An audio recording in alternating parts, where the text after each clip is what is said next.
अस्सलामु अलैकुम नाज़रीन, मैं हूं आपका मेज़बान मोहम्मद उमर याकूब और आप देख रहे हैं डेली पॉइंट। नाज़रीन, मई का आखिरी हफ़्ता जबरी गुमशुदा लोगों के हक़ में मनाया जाता है। उसी मुनासबत से आज आपसे चंद बातें अर्ज़ करना चाहता हूं। वीडियो शुरू करने से पहले आपसे दरख्वास्त है कि अगर आपने अभी तक हमारा चैनल सब्सक्राइब नहीं किया तो कर लीजिए और बेल के बटन को भी दबा लीजिए ताकि हमारी हर वीडियो आप तक बाकायदा पहुँचती रहे।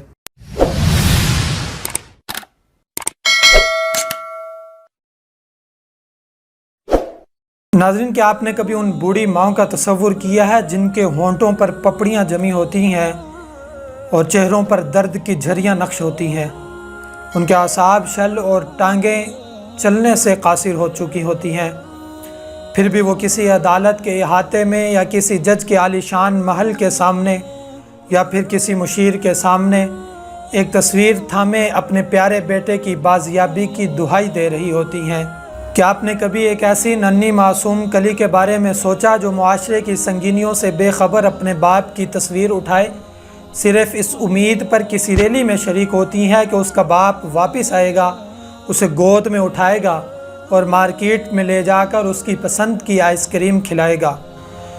क्या आपने कभी उस खस्ता हाल भाई को अपने पर्दे दिमाग में देखने की कोशिश की है जो अपने भाई की गुमशुदगी पर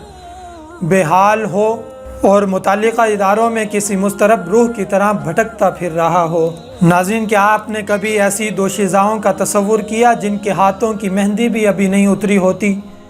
जिनके ये औक़ात कमरा उरूसी में अपने मजाजी खुदा के दिल लुभाने और अपने मुस्तक़बिल को बेहतर बनाने की प्लानिंग में गुजरने थे, वो भी अपने सरताज की तस्वीर अपने सीने से लगाए किसी चौक, चौराहे और रोड पर आँखों में आंसुओं की लड़ी परोए, दिल में अपने सपनों के खून होने का गम लिए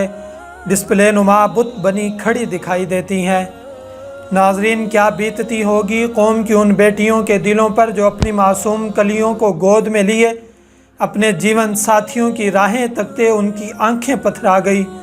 और वो मासूम कलियां अपनी मासूमियत से निकलकर जवानी की दहलीज पर कदम रख के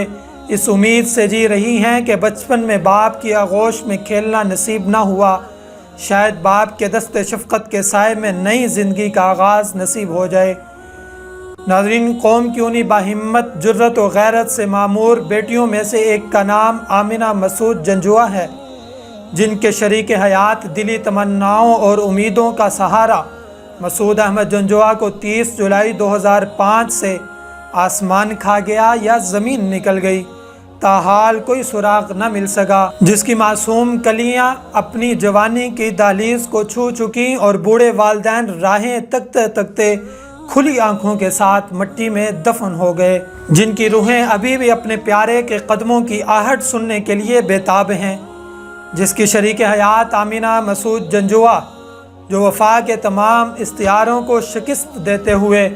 उनकी बाजियाबी के लिए अपना आइनी और इखलाकी हक इस्तेमाल करते हुए पुरअमन एहतजाज का रास्ता इख्तियार किया, तो मुक़्तदर क़ुव्वतों की तरफ से बरसरे बाज़ार मारपीट, क़ैदोबंद की सोबतें, हथकड़ियों और बेड़ियों के इस्तेमाल के साथ साथ बेमोल ज़मीर का मोल लगाने तक की कोशिशें की गई, लेकिन सब नाकाम हुई। इसी पर मैं सलाम अक़ीदत और ख़राज तहसीन पेश करता हूँ कौम की बेटी, कौम का फ़ख्र आमिना मसूद जंजुआ को तमाम तर हथकंडों के बावजूद उनके पाया इस्तक़लाल में ज़रा बराबर भी लग़ज़िश ना आई। अगरचे वो अपनी इस जदोजहद से डिफेंस ऑफ ह्यूमन राइट्स के प्लेटफार्म से अपने जिगर गोशे और लख्ते जिगर को खुशियाँ ना दे सकी, लेकिन बीसियों ऐसे ख़ानदान जो उनकी काविशों की वजह से अपने प्यारों में खुशियाँ समेट रहे हैं। नाज़रीन, पाकिस्तान में जबरी गुमशुदगी के वाक़यात एक रूटीन बन चुके हैं। अब तो हर वक्त यही डर लगा रहता है कि अगली बारी मेरी हो सकती है या फिर आप में से किसी एक की हो सकती है। नाज़रीन, आइए इस तहरीक में आमिना मसूद जंजुआ का साथ दीजिए और मज़लूम के हक़ में आवाज़ उठाइए, इससे पहले कि आप और मैं भी मज़लूमों की फ़रिस्त में खड़े हों। इसी के साथ इजाज़त दीजिए और देखते रहिए डेली पॉइंट।